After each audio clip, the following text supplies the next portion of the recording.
आपको दिखाई दे रहा है ब्रह्मा जी का ब्रह्म सरोवर है, और जल के बीच में जो स्थान दिखाई दे रहा है जो ब्रह्मा जी का तपोभूमि है, यहाँ बैठ के ब्रह्मा जी ने तपस्या की थी।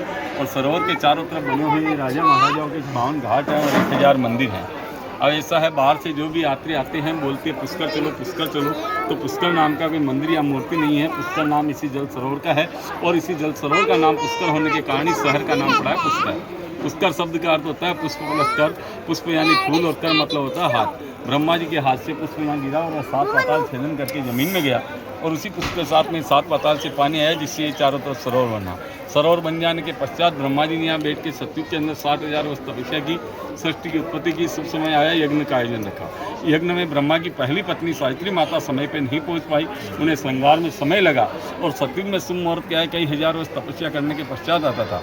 इसलिए ब्रह्मा जी ने दूसरी पत्नी गायत्री माता के साथ में गंधर्व विवाह किया और गायत्री माता को यज्ञ में बिठाया। इससे पहली पत्नी सावित्री माता क्रोधित हुई, उन्होंने ब्रह्मा जी को श्राप दिया कि हे जगत पिता, हे पतिदेव, मेरे होते आपने दूसरी पत्नी गायत्री को यज्ञ में बिठाया, इसलिए मैं आपको श्राप देती हूँ कि विश्व भर में पुष्कर में ही आपका एक मंदिर होगा, मगर मंदिर मूर्ति का कोई पूजा अर्चना नहीं होगा।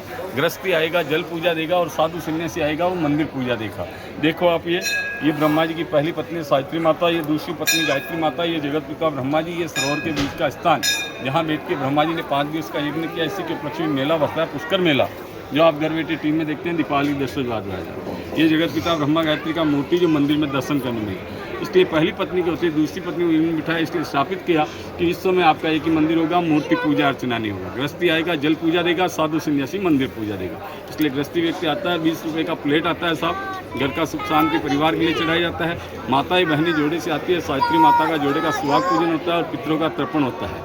और पितरों के निमित्त जो भी दान पुण्य करते हैं, भगवान का भोग लगाते हैं, चैरिटी रिसिप्ट मिलता है, दाल रोटी लड्डू भोग लगता है, खीर पूड़ी लगता है, 56 भोग लगता है। चैरिटी गवर्नमेंट चैरिटी है, संस्था का रिसिप्ट मिले, परिवार का नाम चले।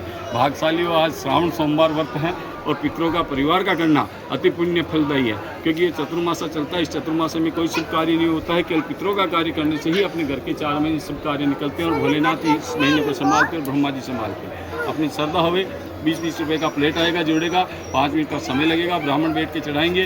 जो श्रद्धा होवे, पितरों का दाल रोटी दो, खीर पूड़ी दो, 56 भोग दो, 56 भोग का पितरों के नाम का पुण्य करो, संस्था का रिसिप्ट मिले, परिवार का नाम चले। बोलो पुष्कराज महाराज की जय। आइए मेरे साथ।